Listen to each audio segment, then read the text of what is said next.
Okay, അപ്പൊ ചേട്ടാ ചേച്ചി നമ്മളത് തുടങ്ങാൻ പോകണം. നിങ്ങൾക്ക് ഇങ്ങനെ ഇരിക്കുമ്പോ എന്തെങ്കിലും മനസ്സിൽ പഴയ എന്തെങ്കിലും ഓർമ്മകളൊക്കെ വരുന്നുണ്ടോ? 18 വർഷം മുമ്പ് ഇതിൽ ഇരുന്നതാ. എപ്പോ? കല്യാണ റിസപ്ഷൻ അല്ലേ? ഇങ്ങനെ ഒരു സ്റ്റേജിന്റെ നടുവില് ഒരു കസേര ഇട്ട് നമ്മള്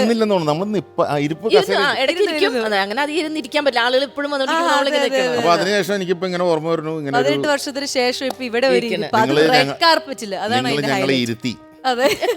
ഈ ചേട്ടൻ ഭയങ്കര അതായത് നിലപാടിൽ ഉറച്ചു നിൽക്കുന്ന ആളും എന്തുണ്ടെങ്കിലും മനസ്സിലുള്ളത് അങ്ങ് വെട്ടി തുറന്ന് പറയുന്ന ഒരാളും ഒക്കെയാണ് അല്ലെ? ഇൻഡസ്ട്രിയിൽ അങ്ങനെ ഒരു പേരുണ്ട്. മനോജ് എന്ന് പറഞ്ഞാൽ വെട്ടി തുറന്ന് പറയുന്ന. അതുകൊണ്ട് എന്തൊക്കെ ഗുണങ്ങൾ, എന്തൊക്കെ ദോഷങ്ങള്, എന്തൊക്കെ ഗുണമുണ്ടെന്ന് അവിടെ നിൽക്കട്ടെ. തുറന്ന് പറയുന്ന ഒരു അല്ല, ഗുണം അവിടെ നിൽക്കട്ടെ. അതിന്റെ കൂടെ ഒരു വലിയൊരു ട്രാജഡിയും കൂടി ഉണ്ട്. അത് ഒരുപാട് മനസ്സിൽ വെച്ചോണ്ട് എന്നോട് ചോദിക്കാൻ വേണ്ടി നീ വലിയ വലിയ ജേർണലിസ്റ്റുകളൊക്കെ ബുദ്ധിപൂർവ്വം അകത്തുനിന്ന് ചുരണ്ടി എടുക്കാൻ ചോദിച്ചാലേ എനിക്കറിയാം. നമുക്കിപ്പോ ഞാനൊരു ആങ്കർ അല്ലേ, എന്റെ ജോലിയല്ലേ. നമുക്ക് പ്രേക്ഷകർക്കൊക്കെ അറിയാം, ഞാനൊരു ചാനൽ, പ്രമുഖ ചാനലിലെ ഒരു സംഭവത്തോടനുബന്ധിച്ച് ഒരു വ്യക്തിയെ സപ്പോർട്ട് ചെയ്യാൻ വേണ്ടി ഒരു ഫേസ്ബുക്ക് ലൈവ്. എന്റെ ഫേസ്ബുക്കിൽ ഇത്രയും വ്യൂവർഷിപ്പ് ഉണ്ടെന്ന് അന്നാണ് ഞാൻ അറിയുന്നത്. അപ്പോൾ ഞാൻ അന്ന് ഈ പരിപാടിയിൽ അദ്ദേഹത്തിന് നേരിട്ട ഒരു ചെറിയ ഇത് കണ്ടിട്ട് ഞാൻ അദ്ദേഹത്തിനെ സപ്പോർട്ട് ചെയ്തുകൊണ്ട് പറഞ്ഞു, ഞാൻ ഈ പ്രോഗ്രാം കാണില്ല, അദ്ദേഹം ഈ പ്രോഗ്രാമിൽ നിന്ന് പോവുകയാണല്ലോ. അത് കേരളത്തിൽ എല്ലാവർക്കും അദ്ദേഹത്തെ ഇഷ്ടമായിരുന്നു. ഇത് പറഞ്ഞതിന്റെ പുറകെ ഒന്നും കൂടെ ആവേശം കയറിയിട്ട് ഈ ചാനൽ ഞാൻ കാണില്ല എന്ന് പറഞ്ഞു. അപ്പൊ നിങ്ങളൊന്ന് ആലോചിച്ച് നോക്കണം, ഈ ചാനലിലെ ഒരു സൂപ്പർ ഹിറ്റ് 1-ാം നമ്പർ സ്ഥാനത്ത് പരമ്പരയില് ഞാൻ വേറൊരു സീരിയൽ, ഹിറ്റ് സീരിയൽ, എന്നിട്ട് ഞാനിങ്ങനെ തോണ്ടുക, ഞാൻ അതില് ഒരു നല്ല കഥാപാത്രം ചെയ്തുകൊണ്ടിരിക്കുന്ന സമയം. അപ്പോ നീ ഒന്ന് ആലോചിച്ച് നോക്കുക, ഞാൻ ആ പറഞ്ഞ മറ്റേ വേർഡില്ലേ, അതാണ് കറക്റ്റ്. നിലപാടുകൾ എല്ലാം വെളിപ്പെടുത്തലുകൾ. അതിന്റെ വരുവരായികൾ ചിന്തിച്ചില്ല. ഞാൻ അന്നേരം, പക്ഷേ ഞാൻ അന്നേരത്തെ ഇതില്, കാരണം എനിക്ക് അത്രയ്ക്ക് പെട്ടെന്ന് എന്റെ ഒരു സ്വഭാവം എന്ന് പറഞ്ഞാല് എനിക്കറിയാം, മനസ്സിൽ ഒന്നും വയ്ക്കാതെ പെട്ടെന്ന് പറഞ്ഞു പോവും, പ്രതികരിച്ചു പോവും. അങ്ങനത്തെ ഒരു സ്വഭാവം ഉണ്ട് എനിക്ക്. ഇത് പറയാം, ഈ ചാനലിനെ പറഞ്ഞത് ഭയങ്കരമായ ഒരു എൻ്റെ ജീവിതത്തിലെ ഏറ്റവും ഞാൻ പറയുന്നത് ഇന്നും ഖേദിക്കുന്ന ഒരു കാര്യം. ഞാൻ ഇപ്പോഴും ഈ നിമിഷവും എനിക്ക് അതിൽ പശ്ചാത്താപവും കുറ്റബോധവും ഉണ്ട്. ഞാൻ കരയേത് ചെയ്തു, കാരണം ഞാൻ എന്താണ് ദൈവമേ ഞാൻ അങ്ങനെ പറഞ്ഞത്, സത്യം. അതെ. ഈ ബീന ചേച്ചിയുടെ ഒരു കാര്യം ഉണ്ടല്ലോ, ഞാൻ കേട്ടതാണ്. അതായത് ഞാനൊക്കെ ഇതിലൊന്നും വന്നിട്ടില്ല, ഇൻഡസ്ട്രിയിലൊന്നും വന്നിട്ടില്ല, വളരെ മുന്നേ. അതായത് മിനി സ്ക്രീനിലെ മഞ്ജു വാര്യരാണ് ബീന ആന്റണി എന്ന് ഞാൻ കേട്ടു. അങ്ങനെ ഒരു സംഭവം. അപ്പൊ നമ്മളൊക്കെ മഞ്ജു വാര്യർ വന്നിട്ടില്ല ആ സമയത്ത്. അതാണ് നീ പറഞ്ഞപ്പോ എന്താ, ഞാനൊക്കെ വരുന്നതിനേ മുമ്പ്. പക്ഷെ മഞ്ജു വാര്യർ എന്നെക്കാളും മുമ്പ് വന്നതല്ലേ ചേട്ടാ? എന്താ എന്നെ കുറിച്ച് വിചാരിച്ചു? 25 വർഷം മുമ്പ് ചേച്ചിയാണ് മഞ്ജു വാര്യർ എന്ന് കേട്ടു.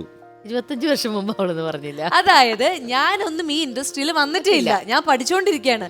ഞാൻ ഈ ബീന ചേച്ചിയുടെ സീരിയലുകൾ കണ്ടോണ്ടിരിക്കുകയാണ്. ആ സമയത്ത് നമ്മുടെ ഇന്റർവ്യൂ മനോരമ മംഗളം മാഗസിൻ ഒക്കെ ഉണ്ടല്ലോ, അതിനകത്തൊക്കെ ഇങ്ങനെ മിനി സ്ക്രീനിലെ മഞ്ജു വാര്യർ ബീന ആന്റണി തിളങ്ങുന്നു. ആ സമയത്ത് ചേച്ചി നായികയായിട്ട് അഭിനയിച്ച ഒരു സീരിയല് ദൂരദർശൻ, ചാരുലത. ഇല്ലേ? മഞ്ജു വാര്യർ എപ്പോഴാ വന്നേ? 96. എന്നാ മഞ്ജു വാര്യർ വന്നതിന് ശേഷമുള്ള ഏതോ ഒരു മാഗസിൻ ഞാൻ വായിച്ചു. സമ്മതിച്ചു. ഈ പേരിട്ടതാരെന്നറിയാമോ? ഇത് ഇവക്ക് മഞ്ജു വാര്യർ. സത്യാണോ? മഞ്ജു വാര്യർ പേരിട്ട ആളുണ്ട്, ടിനി ടോം. ബീന ആന്റണി എന്ന് പറഞ്ഞാല് മലയാള സീരിയലില് മഞ്ജു വാര്യർ എന്നിങ്ങനെ അപ്പൊ അങ്ങനെയൊക്കെ കേട്ടിട്ടുണ്ട്. അപ്പൊ നമുക്കത് വലിയ സന്തോഷമുള്ള കാര്യമാണ്. ചേച്ചിയും അതിന് അതാ ഞാൻ ചോദിച്ചത്, നേരിട്ട് അത് കേട്ടിട്ടുണ്ടോ? അപ്പൊ എന്താ ഫീൽ ചെയ്യാറ്?